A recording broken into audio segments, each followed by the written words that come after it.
Halo sobat para penggemar film, selamat datang di channel Kamera Action, channel yang membahas seputar film beserta info-info yang menarik dari film tersebut. Pada episode kali ini, admin akan membahas film yang berjudul Uruch untuk versi Belanda atau Going Home untuk versi Inggrisnya. Film yang diproduksi tahun 1993 ini diarahkan oleh sutradara Belanda Hans Hielkema. Cerita film ini diangkat dari novel berjudul Uruch, karya Hella SHC, yang terbit pertama kali pada tahun 1948. Film ini berkisah tentang persahabatan antara dua orang anak yang berbeda kasta, bernama Uruch dan Johan. Uruch adalah anak Depo, seorang jongos pribumi yang bekerja pada Tuan Hendrik, seorang warga Belanda pemilik kebun teh di sebuah daerah di Jawa Barat. Sedangkan Johan adalah anak Tuan Hendrik. Persahabatan mereka terpisah saat Johan kembali ke Belanda untuk melanjutkan sekolah dan kemudian menjadi tentara Belanda karena berkecamuk Perang Dunia Kedua. Usai Perang Dunia Kedua, Johan dikirim kembali ke Hindia Belanda atau Indonesia. Bermaksud akan mencari sahabat masa kecilnya, Johan dipertemukan dengan Uruch dengan situasi yang sudah sangat jauh berbeda. Karena Uruch sekarang telah bergabung dengan para pejuang Republik Indonesia untuk menghadapi agresi militer Belanda. Sebuah film yang membawa pesan tentang persahabatan dan kesetaraan antar ras dan bangsa. Atau mungkin sebuah upaya orang-orang Belanda untuk menghapus cerita kelam masa lalu bahwa tidak semua penjajah itu jahat. Sekali lagi, ini film adaptasi dari novel. Jadi ada sedikit perbedaan antara film dengan novelnya, baik dari jalan ceritanya maupun tokoh-tokoh yang ada dalam cerita tersebut. Bagi Anda penggemar film drama dengan bumbu sejarah, film ini cocok untuk Anda. Sudah siap camilan dan minumannya? Oke, tanpa banyak kata, langsung saja kita masuk ke jalan ceritanya. Kamera, action!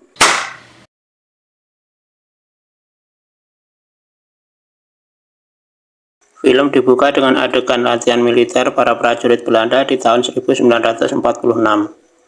Di sela-sela latihan, diputar sebuah film dokumenter propaganda tentang mengapa mereka harus kembali ke Hindia Belanda. Menyaksikan film tersebut, salah seorang prajurit bernama Johan tampak merenung. Ingatannya melayang kembali ke masa kecilnya di Hindia Belanda pada tahun 1928. Masa di mana dia punya teman main dan sahabat, seorang anak pribumi bernama Uruch, anak dari Depo, seorang jongos yang bekerja di perkebunan teh milik ayahnya.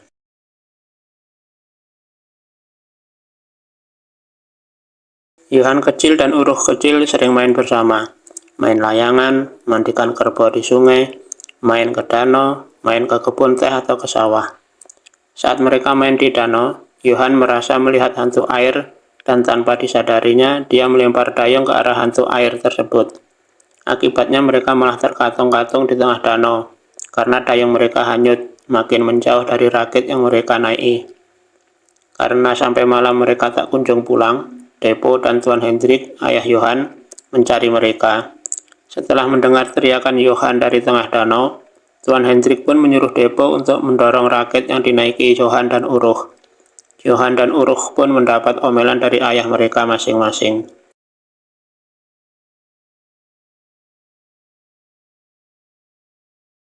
Suatu malam, Tuan Hendrik mengadakan pesta bersama teman-temannya. Selesai mengadakan pesta, mereka melakukan adu ketahanan menyelam di danau. Akibat dikejutkan oleh salah seorang teman ayahnya yang tiba-tiba muncul dari dalam danau, Johan justru tercebur ke dalam danau. Tuan Hendrik pun menyuruh Depo untuk terjun ke danau menyelamatkan Johan. Esok harinya saat terbangun dari tidurnya, Johan keheranan karena ada ayahnya dan Uruch di kamar tidurnya. Uruch tampak tertunduk menahan air matanya. Ayahnya pun mengatakan bahwa Uruch akan pergi dan meminta Johan untuk mengucapkan kata-kata perpisahan kepada Uruch. Johan pun bingung mengapa harus berpisah dengan Uruch. Sebelum ayahnya menjelaskan kepada Johan, Uruch berteriak bahwa ayahnya telah meninggal dunia karena menyelamatkan dirinya di danau tadi malam. Johan pun makin histeris tak mau berpisah dengan Uruch. Akhirnya Tuan Hendrik pun memenuhi permintaan Johan supaya Uruch boleh main ke rumah mereka.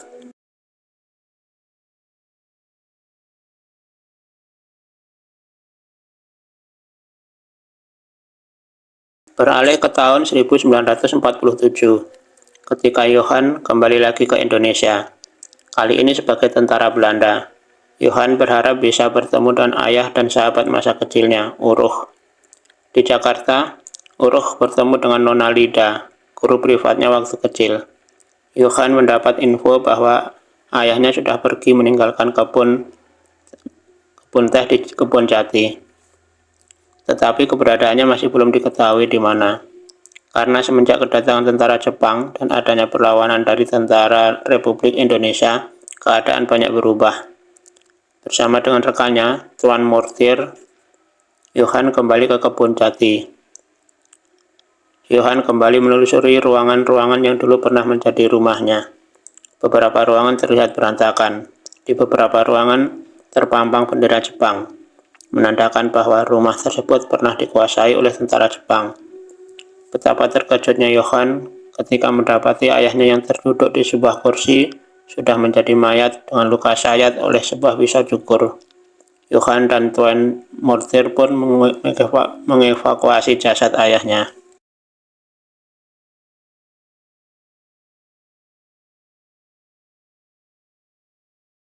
Kembali ke masa kecilnya. Suatu hari, Johan mengundang Uruch untuk ikut merayakan hari ulang tahunnya. Tanpa sepengetahuan Johan, ayahnya mengundang anak-anak sebayanya dari kalangan orang-orang Belanda. Tentu saja Johan kaget karena merasa tidak mengundang mereka. Tetapi sang ayah memaksanya untuk berbaur dengan mereka, sesama anak orang Belanda, bukan bermain dengan Uruch terus-menerus. Melihat Johan bermain sesama anak orang Belanda, Uruch pun akhirnya memilih untuk pergi. Uruch tidak suka dengan teman-teman Belanda Johan, karena mereka memandang Uruch sebagai babu, bukan sebagai teman bermain. Johan pun tampak sedih melihat perlakuan teman-teman Belandanya kepada Uruch. Uruch pun tidak mau lagi bermain dengan Johan dan pergi dari rumah Johan. Ketika Johan menanyakan kepada Nona Lida, apakah Uruch lebih rendah derajatnya daripada kita orang Belanda, seperti kata teman-teman orang Belanda Johan. Nona Lida pun menjelaskan bahwa Uruch tidak lebih rendah derajatnya daripada orang Belanda, hanya berbeda. Akhirnya Nona Lida dan Johan mencari Uruch ke kampung halamannya di kampung Darsala.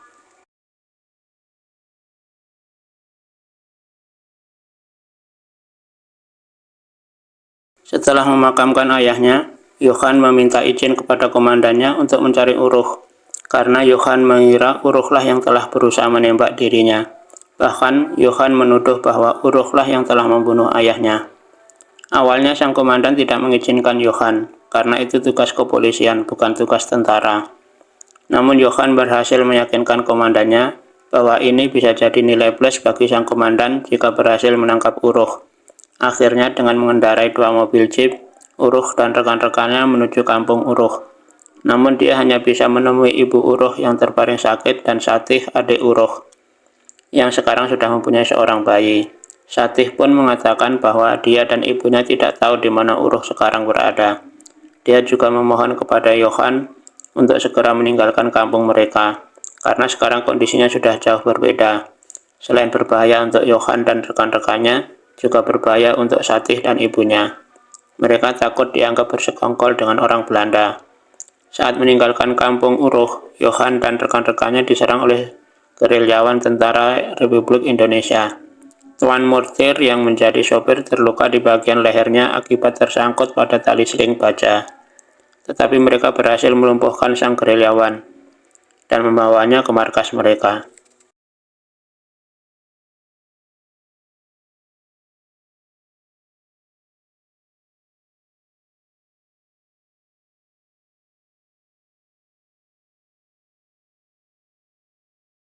Di barak perawatan, melihat kondisi Tuan Mortier yang mengkhawatirkan, Johan meminta kepada perawat supaya Tuan Mortier diberi suntikan morfin.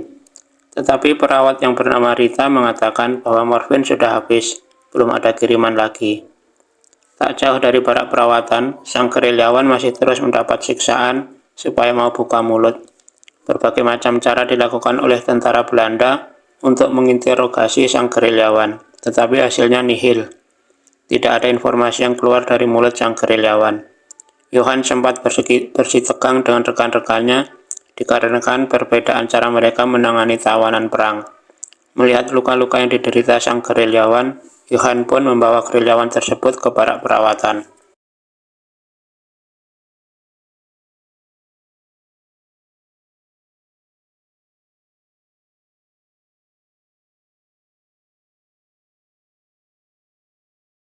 Sambil menunjukkan foto Uruh, Yohan pun menanyakan kepada sang gerilyawan tentang Uruh, apakah dia mengenalnya. Belum sempat sang gerilyawan menjawab, Yohan sudah ditegur oleh Rita. Yohan diingatkan bahwa sekarang bukan saat yang tepat untuk menginterogasi pasien. Saat itulah Yohan menemukan bekas suntikan morfin di meja samping sang gerilyawan. Yohan pun mulai menaruh kecurigaan pada suster Rita. Suatu hari, Yohan melihat seorang pribumi masuk ke markas tentara Belanda dengan memikul buah-buahan untuk kebutuhan barak perawatan, katanya. Yohan menaruh curiga pada orang tersebut, dan kecurigaan Yohan pun terbukti. Orang yang memikul buah-buahan tersebut ternyata menyelundupkan morfin dalam buah semangka. Akhirnya Yohan mengetahui jika suster Rita juga bekerja untuk Tentara Republik Indonesia. Kalau mau, bisa saja saat itu juga Yohan menangkap suster Rita, tetapi Yohan lebih memilih jalan kompromi. Yohan pun menunjukkan foto Uruh kepada suster Rita dan meminta suster Rita untuk menemukan Uruh.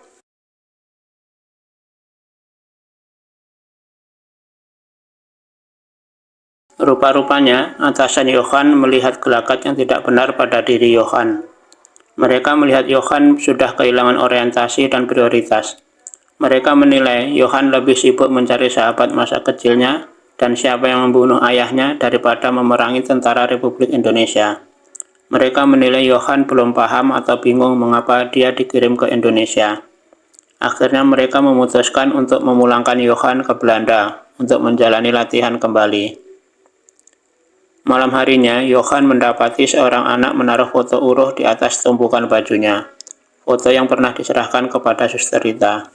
Di balik foto itu tertulis pesan dari Uruh yang meminta Yohan untuk pergi ke Telaga Hitam jika Yohan ingin menemui dirinya.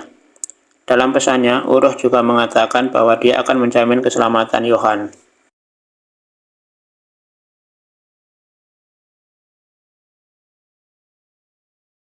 Keesokan harinya, Yohan pergi ke Telaga Hitam. Sambil menunggu kedatangan Uruh, Yohan pun terbayang kembali kenangan bersama Uruh. Saat itu mereka sudah tumbuh dewasa. Mereka berniat nonton bioskop. Tetapi ketika hendak membeli tiket, mereka diharuskan berpisah.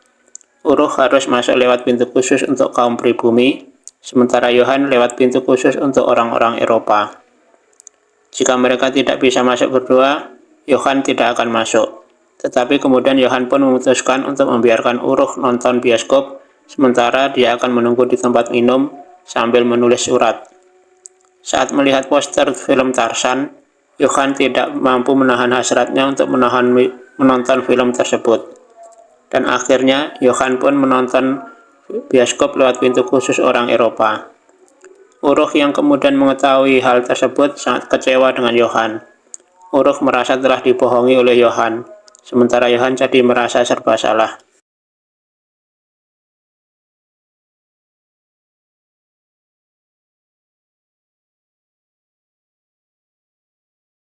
Kemudian datanglah dua orang gerilyawan dengan naik sampan menjemput Yohan. Dengan mengenakan tutup kepala, Yohan pun dibawa ke markas para gerilyawan. Betapa terkejutnya Yohan ketika sampai di markas gerilyawan, ternyata Nona Lida, guru privatnya waktu kecil, kini ikut bergabung bersama para pejuang Indonesia. Yohan pun menanyakan di mana Uruh sekarang berada, karena dia akan kembali ke Belanda. Nona Lida tidak mau menjawab pertanyaan Yohan dan meminta untuk bertukar informasi kapan tentara Belanda akan melancarkan operasi. Tetapi Yohan mengatakan bahwa dia tidak punya informasi apa-apa tentang operasi militer, karena dia hanya seorang teknisi infrastruktur. Akhirnya Nona Lida meminta supaya Yohan ditahan.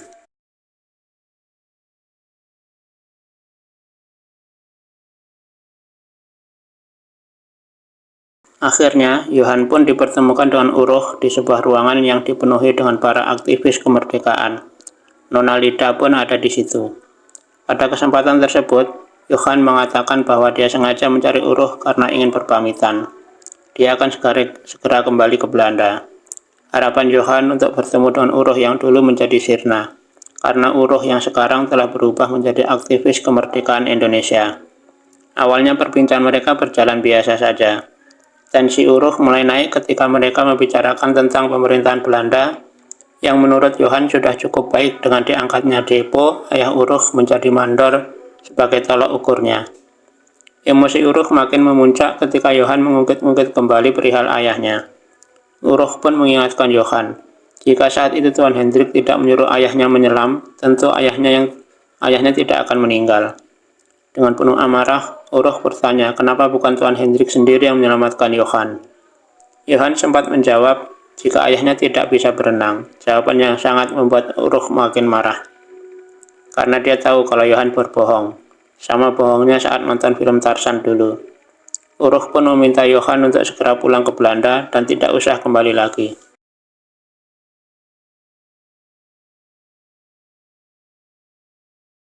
Suatu hari, Nona Lida mengunjungi Johan di ruang tahanannya. Nona Lida pun akhirnya menceritakan kronologi yang sebenarnya tentang kematian Depo, ayah Uruh. Bukan Depo yang menyelamatkan Johan saat tenggelam di Telaga Hitam, tetapi Tuan Hendrik, ayah Johan sendiri. Pada saat itulah arloji Tuan Hendrik jatuh. Karena rasa pengabdiannya kepada Tuan Hendrik, Depo pun menyelam untuk mengambil arloji Tuan Hendrik. Mereka menemukan jasad Depo mengambang dengan menggenggam arloji Tuan Hendrik. Nona Lida melanjutkan, jadi Tuan Hendrik tidak membunuh Depo, dan Uruh pun bukan yang membunuh Tuan Hendrik. Johan sempat membantah ucapan Nona Lida, bahwa Uruhlah yang membunuh ayahnya, karena dia melihat Uruh ada di tepi Telaga Hitam pada saat dia menemukan jasad ayahnya. Nona Lida mengatakan bahwa itu tidak mungkin, karena sudah beberapa bulan ini Uruh ditangkap dan ditahan oleh Belanda di Bandung. Johan hanya bisa diam mematung mendengar informasi tersebut.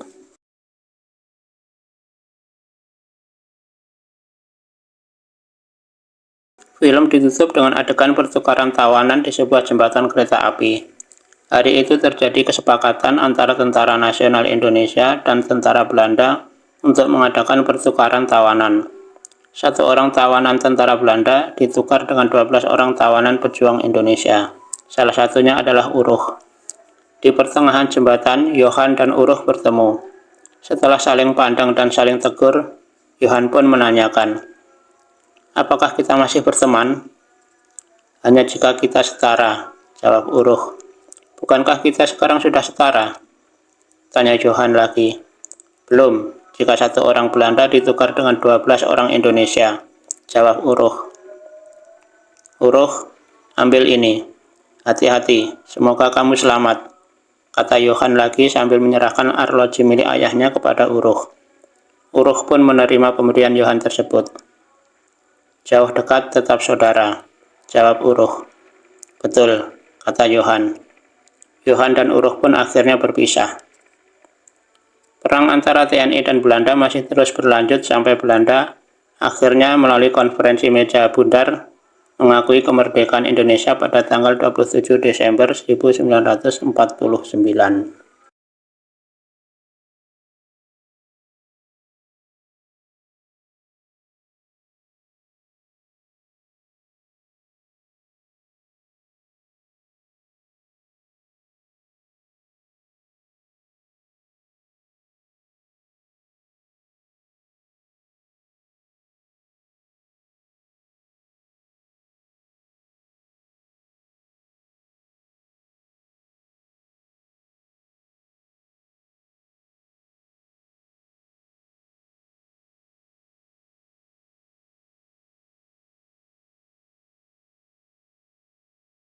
Sekian dulu bedah film kita kali ini.